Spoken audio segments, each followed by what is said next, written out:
if anyone who's ever seen me speak before, we should have a round of applause for the projector, because this always goes horribly wrong for me, right? So, woo, good on you.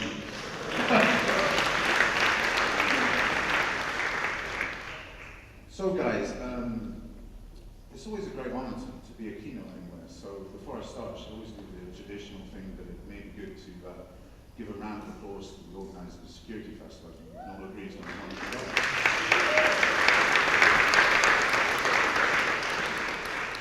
So I'm going to do a talk once I get my microphone untangled from my hair. I'm sure being in Sweden, that's something that you all can appreciate. So, I'm going to do a talk for you called Proto Swedish Hipsters, because you know why. I'll explain what it's all about in a second.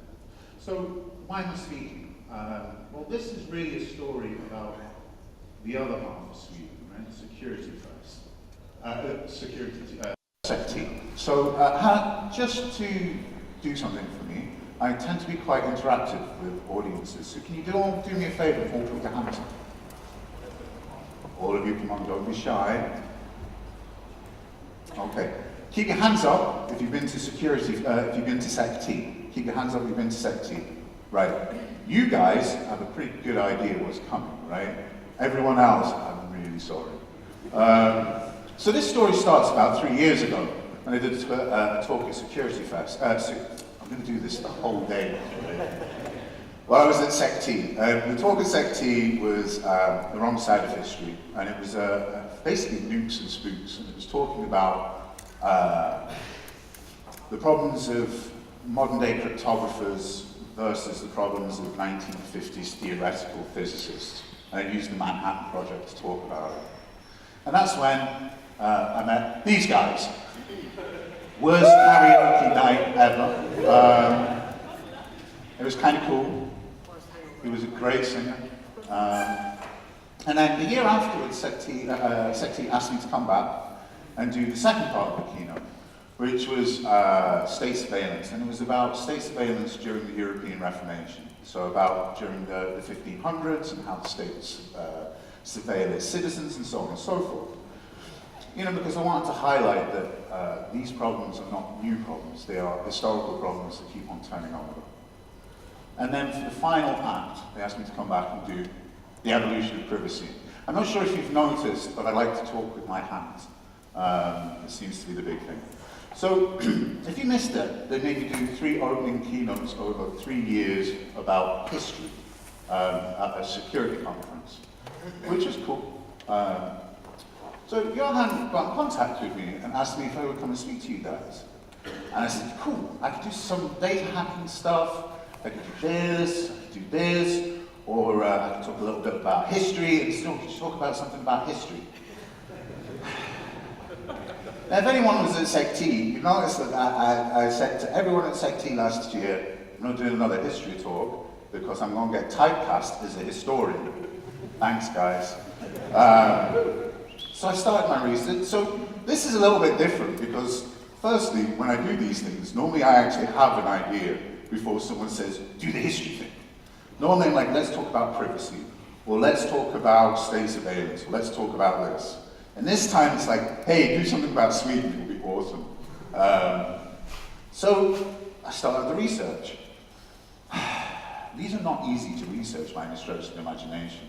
And I started looking at, you know, guys' history, you know, where does Sweden come from, and so on and so forth. And I bumped into Tacitus. And Tacitus is a Roman historian. It's quite famous. Did really the first pivotal work on what Germania was. I'll get to why I'm talking about Germania in a minute, right?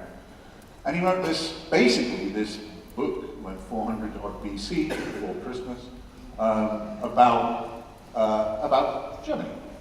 Really should have been called Fun Facts About Germany. There is no fun facts about Germany, go back to work.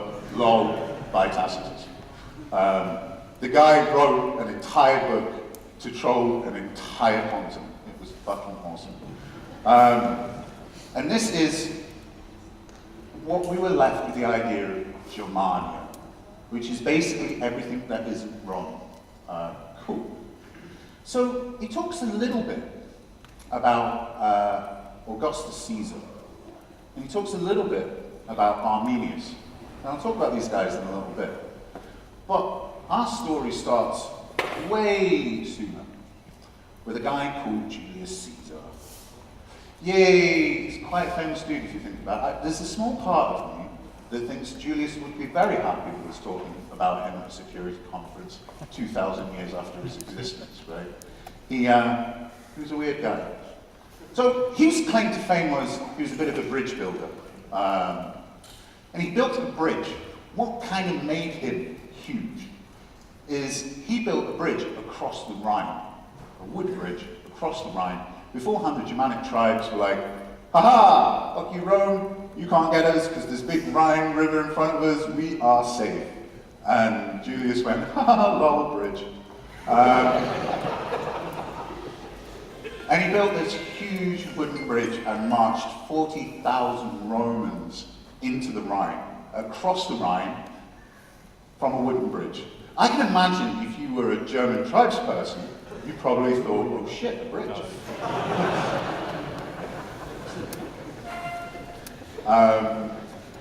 Yeah. Best project manager ever. Took him 10 days to achieve this feat. And can you imagine being on the other side thinking, what are these guys doing in the skirts? Why are they cutting trees down and throwing them into the water? I mean, I guess you could call them an advanced persistent Roman or something. And this is Julius marching into Germania. Cool. And this was really a pivotal moment. This was the beginning of what we know today as Julius Caesar. Victorious Caesar. Julius had a bit of a thing, actually, for crossing into things that was kind of his perversion. He later on went to conquer Gaul, because it's a lot easier to conquer Gaul than it is to stand trial. And basically what happened is he had a number of issues back at home, and of course, it's always better to stay out fighting than it is to go back home. So he decided to conquer Gaul. The problem is he did it a little bit too fast, and he was left with the wonderful thing of having to go and conquer Britain. He didn't do a great job. Now, this is also pictured because you know you fucked up when you turn up to a spear fight holding a boulder.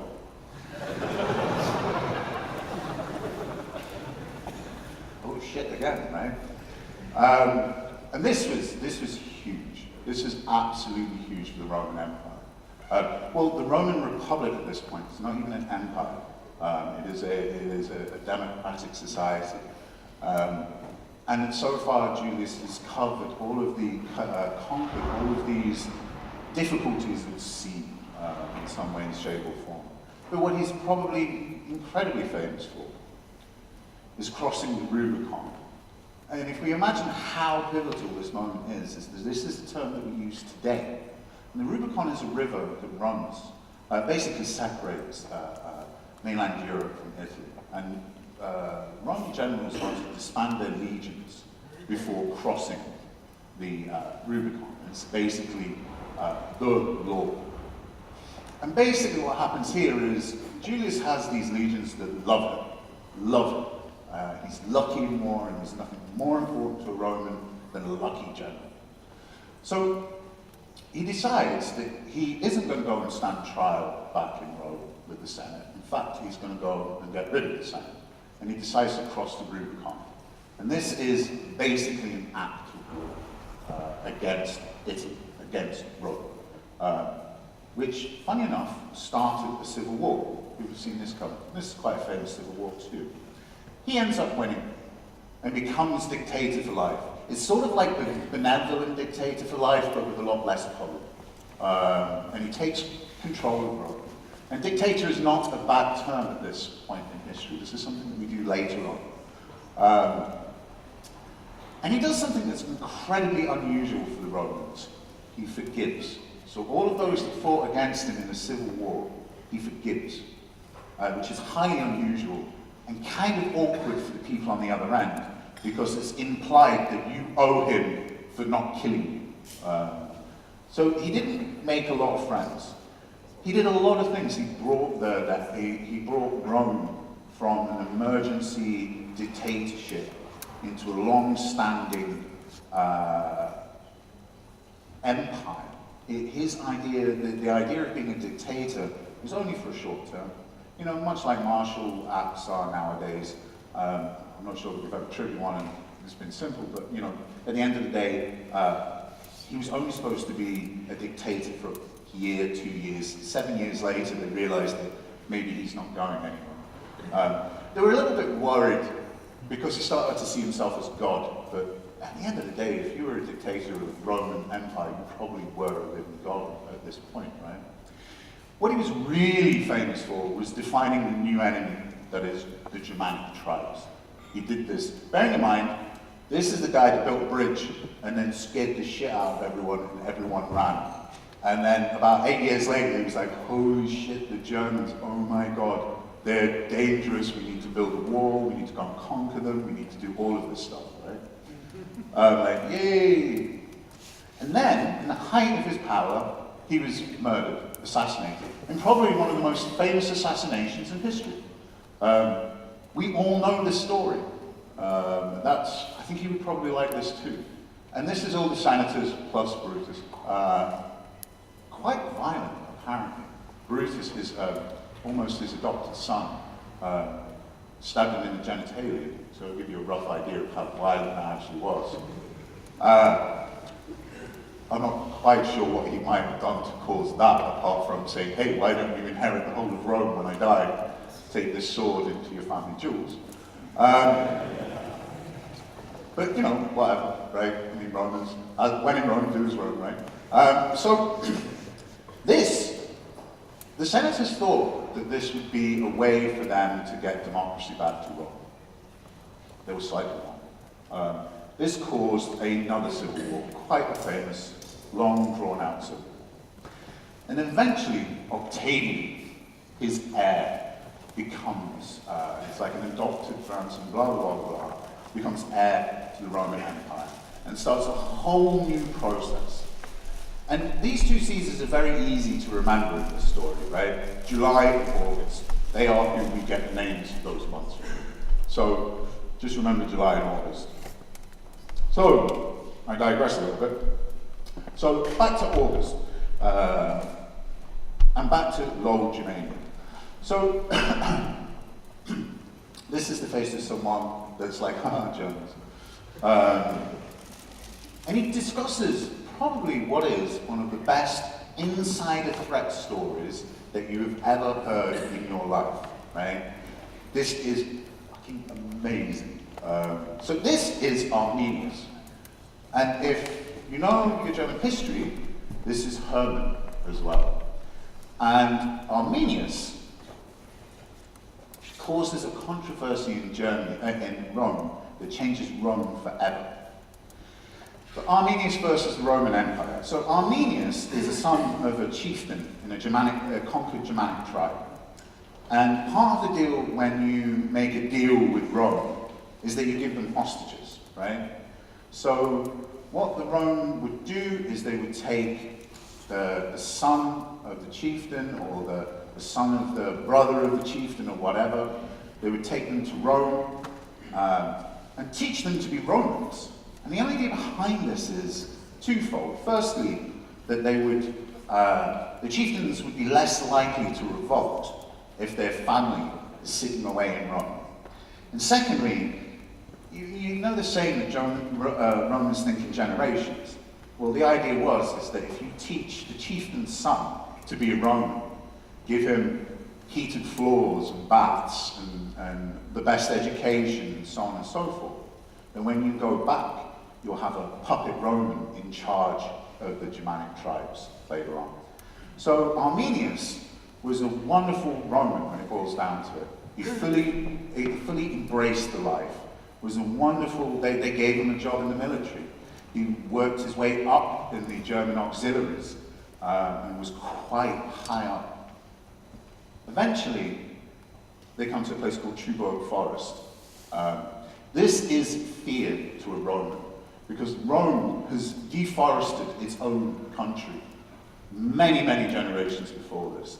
And this idea that they're going to start fighting invisible people who are not quite cultured running around misty forests where demons and spooks live. It's not so cool. So this story has involved Arminius, Tuberg Forest, Roman legions, well, in fact, 3 Roman legions. In fact, not quite 3 Roman legions, 3 Roman legions, a cohort of auxiliaries, and the Germanic army that works for Rome. So, what is the story? Arminius has witnessed Rome's control of other Germanic tribes. In fact, Arminius has killed other Germanic tribes on behest of Rome. And he comes back home to his simple people, from roads and hot baths and heated floors and olive oil. And he comes back to his mud huts and so on and so forth. And he realizes that Rome are going to consume his tribal home. And he goes about setting up a plan with other Germanic tribes, including the Cherusci, which is the tribe that Arminius is from. And basically what he does is he manages to pull together around 6,000 to 7,000 Germanic tribe members in what is seen as probably the first unified German attempt at anything. And then he starts feeding disinformation to the Romans. Because, of course, the Romans believe their guy on the inside. So what happens is, during the summer, Rome runs into Germany, tries to get a couple of feet further every year, and then when winter comes, they go lull Germany and move back over to the Rhine. And they do this every year, trying to accumulate space. And it's come to this period. And Arminius has told Varus, who is the Germanic governor, oh, there's an uprising. Oh, there's an uprising. There's uprisers coming. There's uprisers. And eventually, Varus decides he's going to move the troops back to across the Rhine for the winter. And on the way, surprise, surprise, Arminius says to him, there's a revolt the other side of the forest. And Varus, being Varus, decided, I'm going to go and quell this rebellion right now. And off he went. And in the middle of it, Arminius had set up the forest to funnel the Germanic tribes into a 2x2 formation through the forest. And then the Germans annihilated the front and the end of this huge convoy line, and then ran in and smashed the Germans over 3 days. And not one of the German tribe, one of the Romans ever made it back from this attack. This was called the Varus disaster. He was completely blamed, Varus, for this. This is known, as I say, this is known as the Varus disaster. Although, truth be told, Varus wasn't much of a general. In fact, he was a shit general. Hugely shit general. But he was an incredibly good tax collector. This is what he was very, very good at. He went to Syria, which was the most important part of Rome at this point, and collected lots of tax.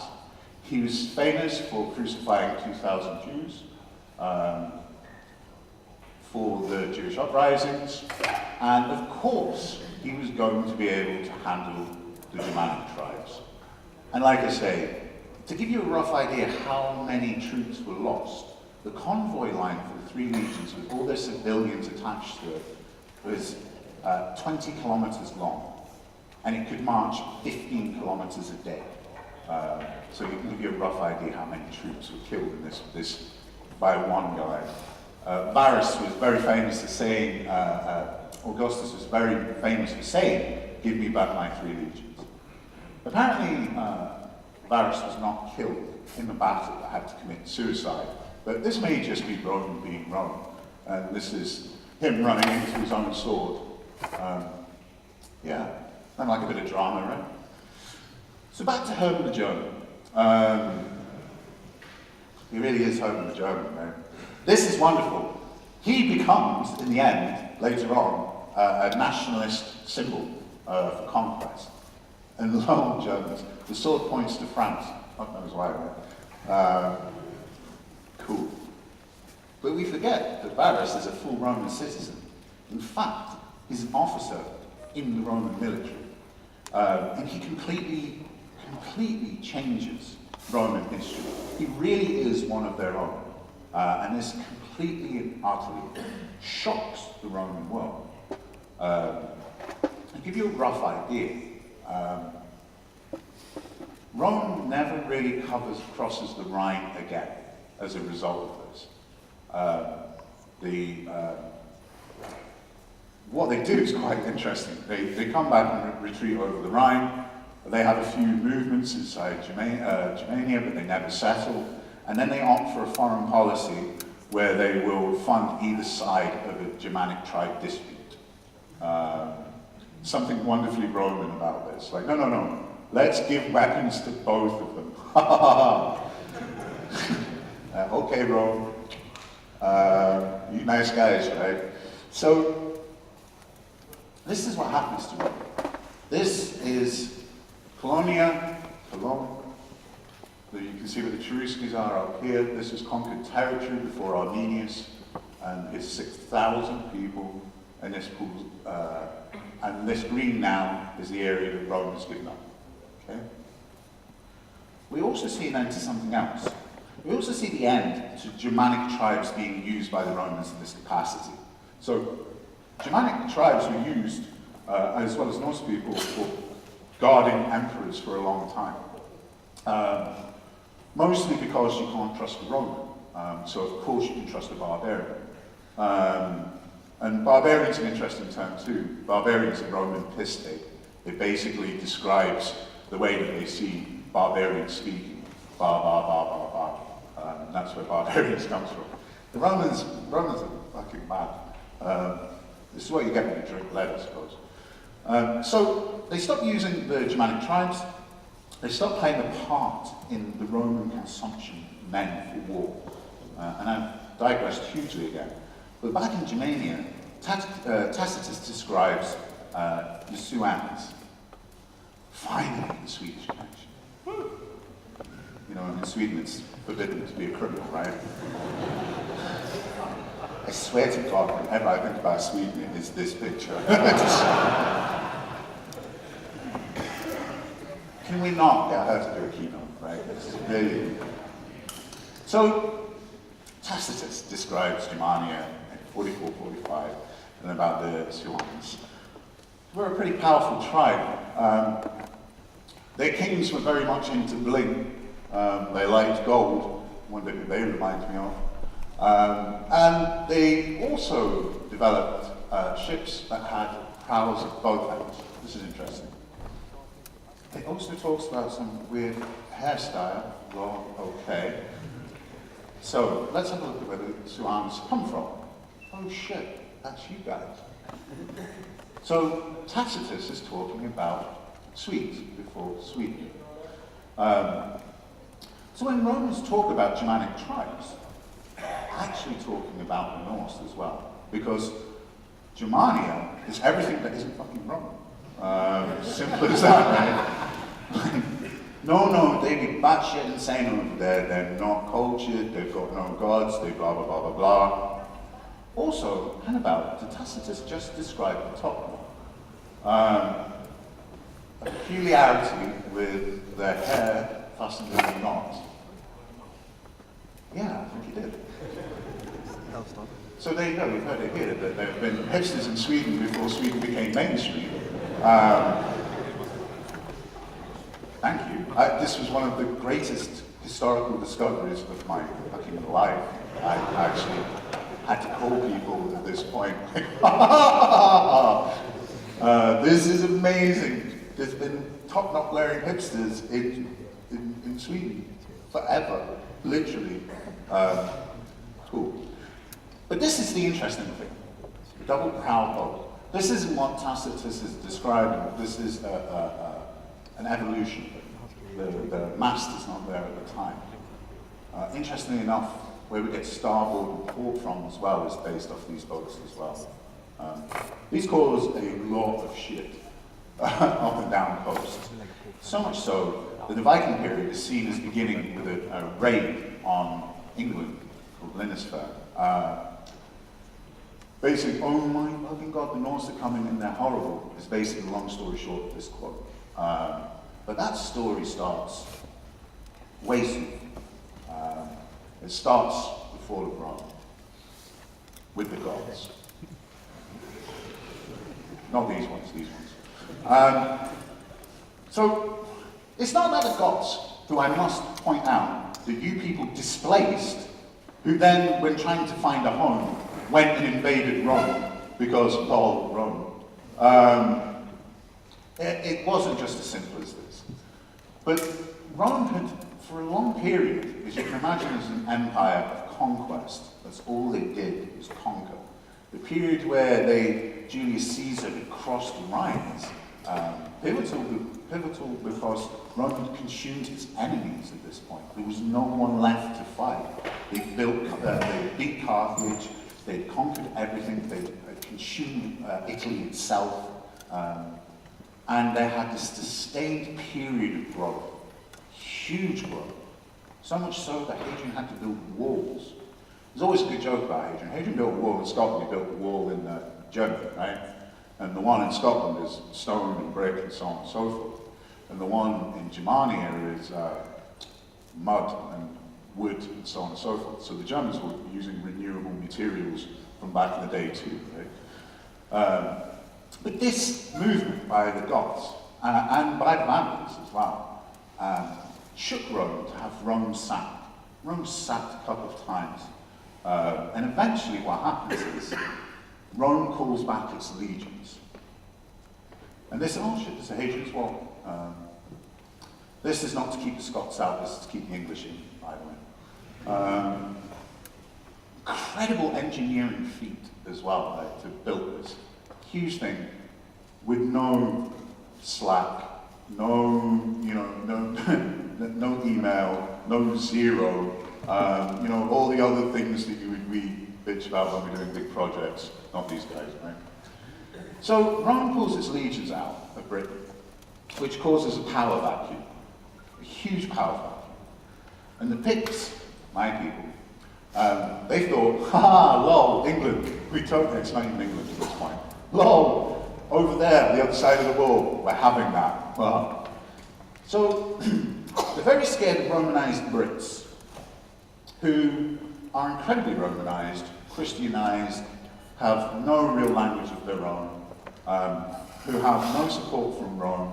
They've written to Rome asking for support, and Rome went, lol, no, we got our own shit to deal with, you're on your own. The Picts come, the Celts come, it's a huge problem. And of course, what you do when you're being fucked by barbarians is get more barbarians over to defend you from being fucked by the other guys. Makes perfect sense. And that's how you become Anglo-Saxon.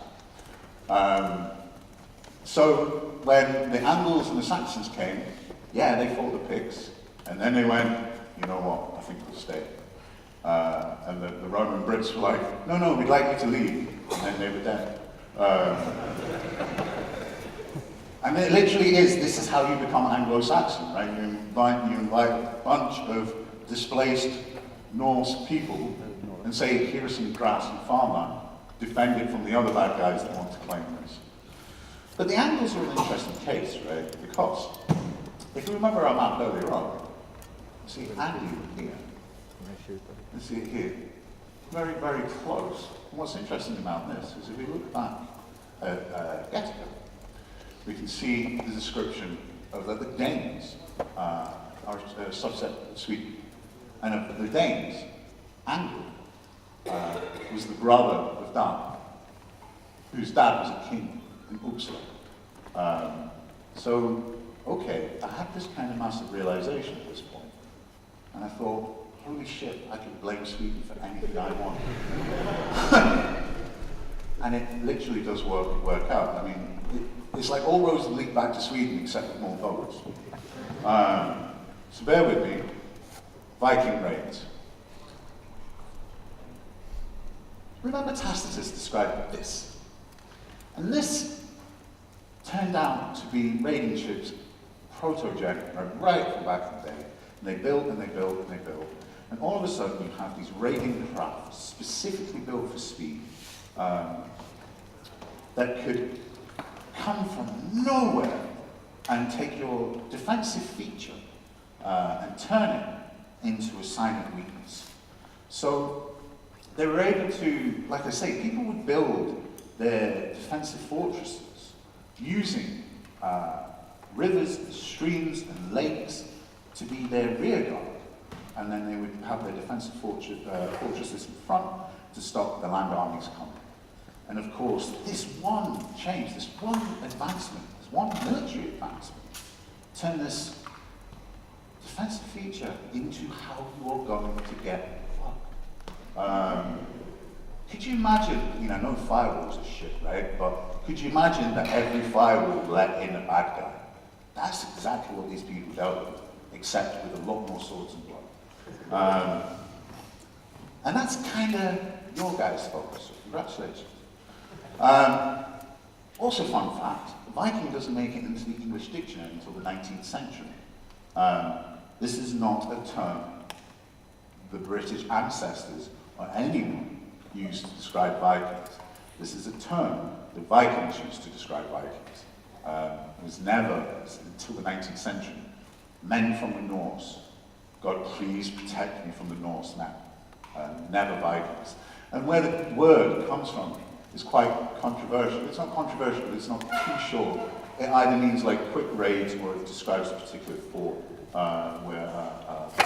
specifically like Viking, I think it's called, or something like this. So, not only are you responsible for Viking raids, also England is completely your guys' fault too, right? Just while we're going through this Brexit negotiation stuff, you guys should maybe remember that they're your cousins, not mine.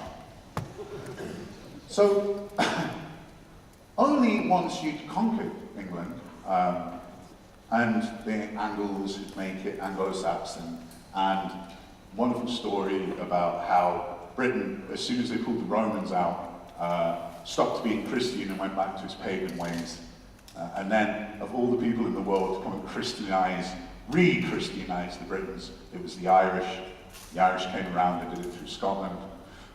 Britain became Christianized again. And then in the real British way of fucking over the Irish yet again, they decided not to listen to the Irish anymore and fuck off to the Roman Catholic Church. Well, thanks for bringing us to the party, but we're going to stay with them. So, responsible for raids, responsible for England, responsible for the Great Heathen Army. Let's not forget responsible for the top knot. I think that's probably the worst crime of all. That you should probably have a good hard look at yourself for this one. So going back to the original question from Johannes, yeah, I could probably do something about history.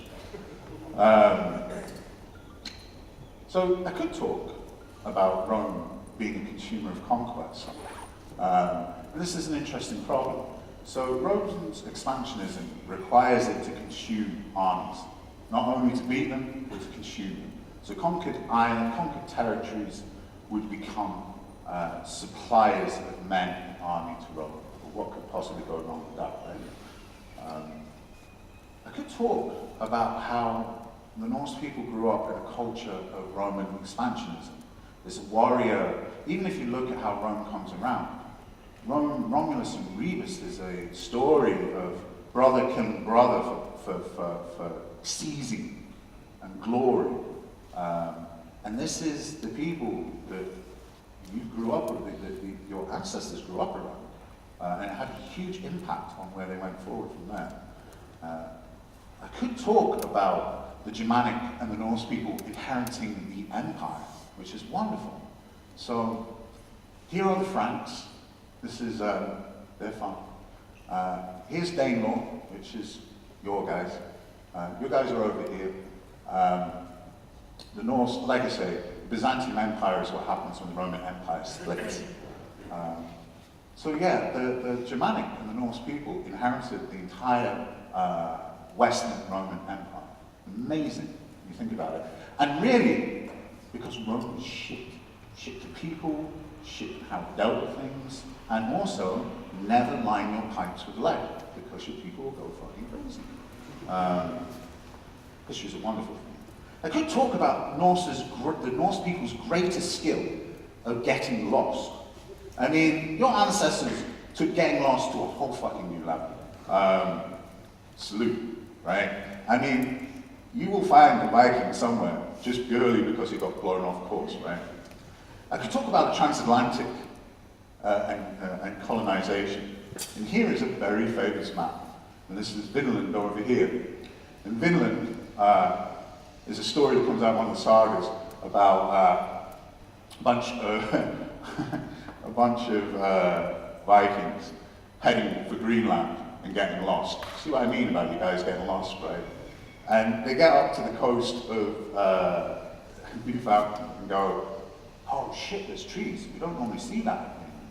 In fact, there's green. That's unusual. We should go over and have a look. And they eventually colonize this area for a small pace of time. And where they get the Finland from is wonderful. So you can take for read that Vikings know what wine is, but have no fucking idea how it's made. So they like drinking it, but how this thing happens is unusual. So some Viking comes running back to the tribe, and he's like, look at these berries.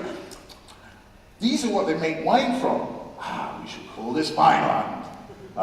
They were cranberries. But of course the Vikings did turn it into an alcoholic drink, so, you know. But this is an interesting dilemma.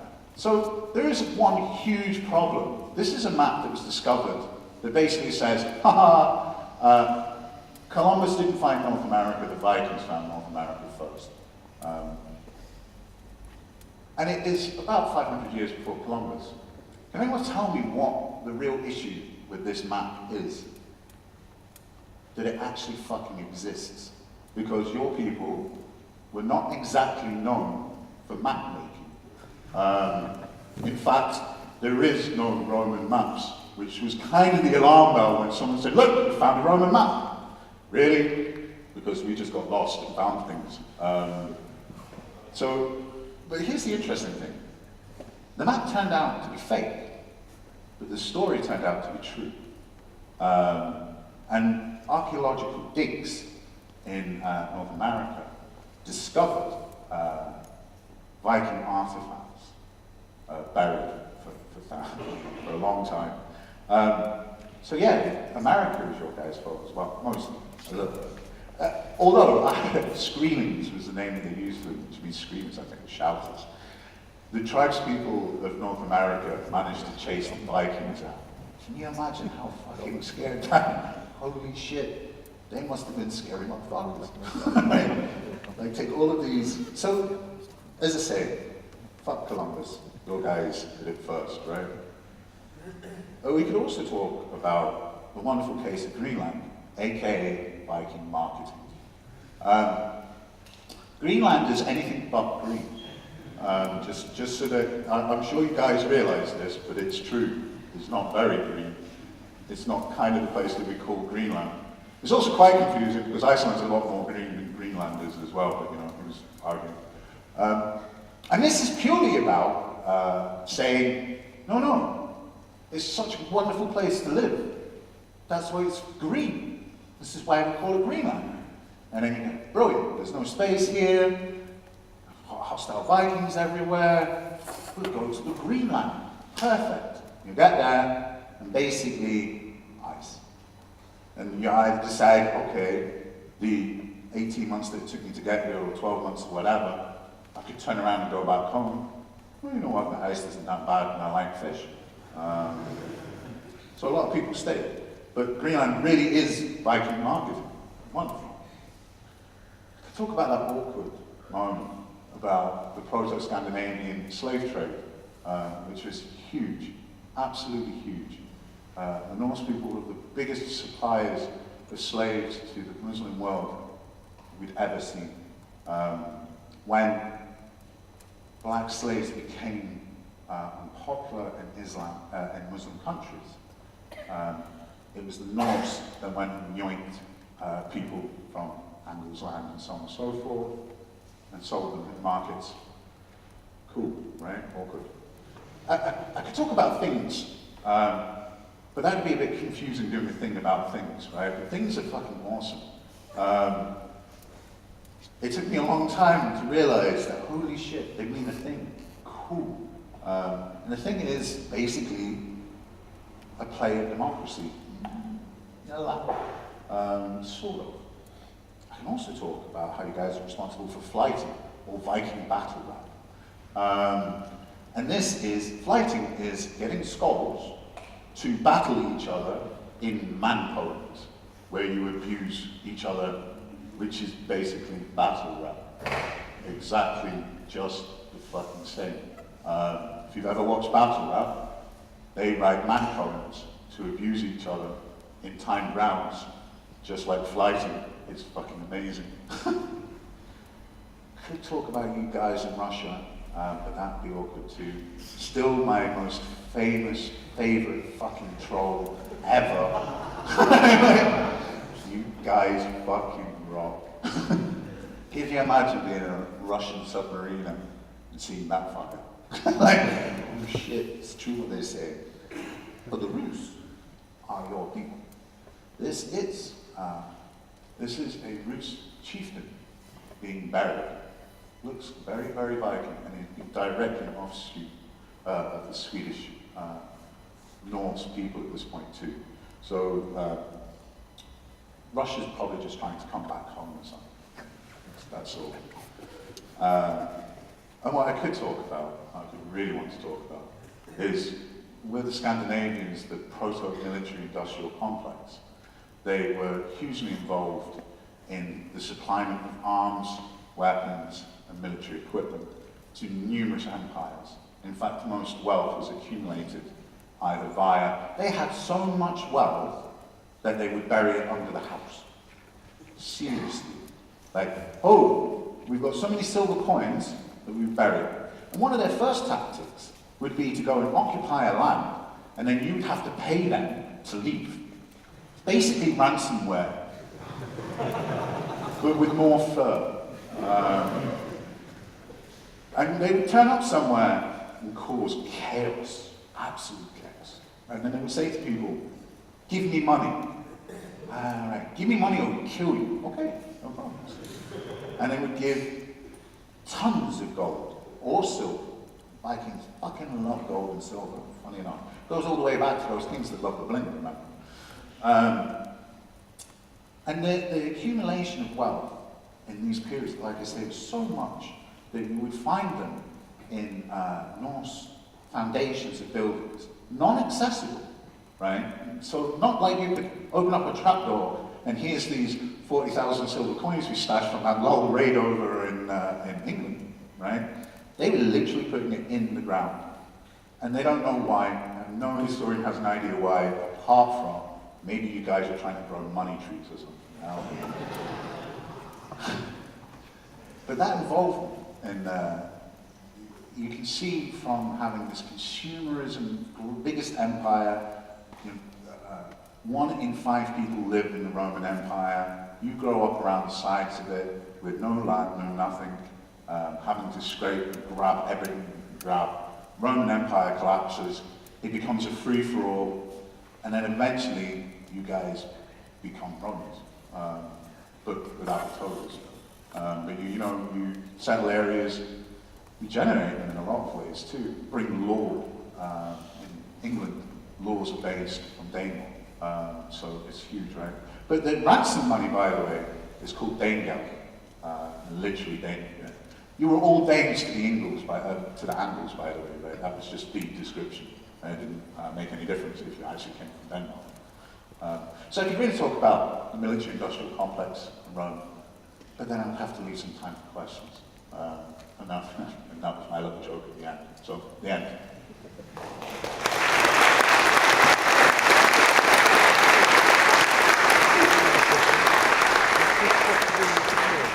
That was 120 slides that I delivered in 46 minutes, just for the record.